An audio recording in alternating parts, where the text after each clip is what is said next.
दाये सात षष्ठरे फेवाप्यये वा पाप संयुते देह पीड़ा मनस्ताप कार्य निर्महत भयम। तो मित्रों, महर्षि पराशर बृहद पराशर होरा शास्त्रम के 56वें अध्याय के 65वें श्लोक में कहते हैं कि यदि ऐसा सूर्य जिसकी आपके ऊपर मंगल की महादशा में अंतरदशा आवे और ऐसा सूर्य यदि आपकी जन्म कुंडली में जो दशानाथ है मंगल से गिनिए कि वो किस जगह पे बैठा हुआ है। यदि 1, 5, 7 या 9वें भाव में या 11वें भाव में या 10वें भाव में भी बैठा हुआ हो तब तो बहुत अच्छा है, चाहे फिर वो घर कोई भी हो। परंतु यदि 6ठे, 8वें, 12वें में बैठा हुआ हो दशानाथ से गिनने पर, चाहे फिर वो घर कोई भी क्यों न हो, व्यय भाव में बैठा हुआ हो या 8वें घर में बैठा हो या 6ठवें घर में बैठा हुआ हो तो और पाप ग्रहों के साथ में युक्त हो, तो ऐसा सूर्य आपको शारीरिक पीड़ा देता है, मनस्ताप देता है, दिन रात मन में संताप बना रहता है, सब कुछ होते हुए भी मन में संताप बना रहता है, आप मानसिक रूप से सदैव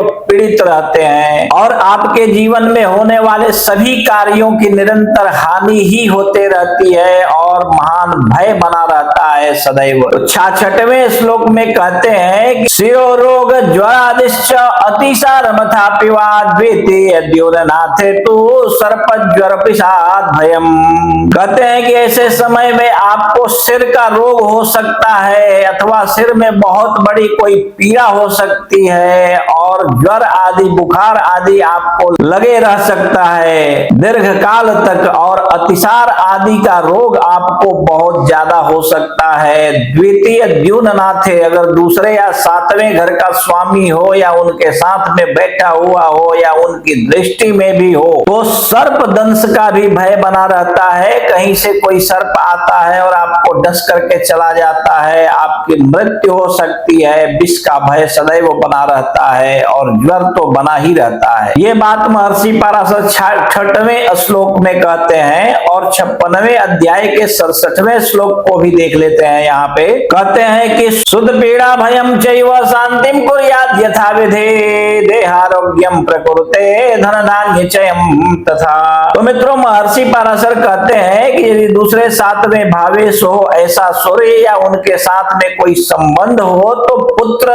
के हानि का भी भय सदैव बना रहता है या हो भी सकता है। सर्प भय, रोग भय, विष का भय आपके जीवन में निरंतर बना रहता है और ज्वर तो लगता ही है, जहर का खतरा रहता है, कोई जहर भी दे सकता है अथवा जहरीले कीड़े कोई काट सकते हैं, इस तरह से ये हो सकता है। ठीक है। और 67वें श्लोक में कहते हैं कि सुत पीड़ा भयम चैव शांतिम कुर्यात् यथा विधि देहारोग्यम प्रकुरुते धन धान्य चयम तथा। कहते हैं कि पुत्र के मृत्यु का भी भय हो सकता है, इसलिए इसकी शांति विधि पूर्वक करवाइए। एकदम एक एक ग्रहों का परसेंटेज निकाल करके और ढंग से कौन सा ग्रह कितना परसेंट अशुभ है उसके हिसाब से किसी विद्वान कुशल ज्योतिषी और वैदिक विद्वान भी हो तो उसके साथ बैठ करके शांति करवाइए। इससे क्या होगा, कहते हैं कि देहारोग्यम प्रकुरुते, है ना, ये देह के आरोग्य मतलब शारीरिक आरोग्य देता है आपको, धन धान्य चयम तथा धन धान्य आदि की भी वृद्धि करता है। और दूसरा उपाय एक आप कर सकते हैं, जैसे शांत्यर्थ जो है शांति के लिए आपको करना है तो सूर्य के लिए आप सूर्य भगवान की उपासना स्वयं कर सकते हैं और गायत्री मंत्र का जप करते हुए जैसे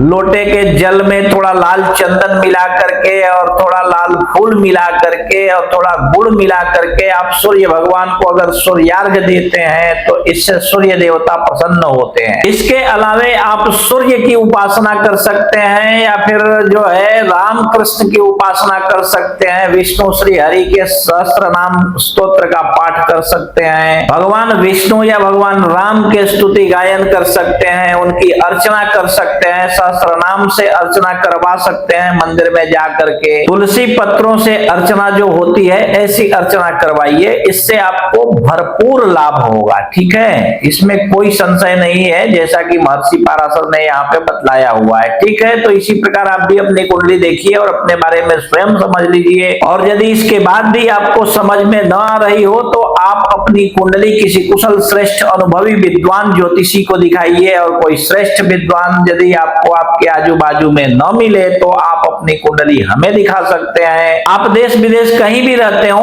फोन कीजिए, फोन पर ही हम आपकी कुंडली देखकर एक एक बात विस्तार पूर्वक समझाकर बतला देंगे। ठीक है।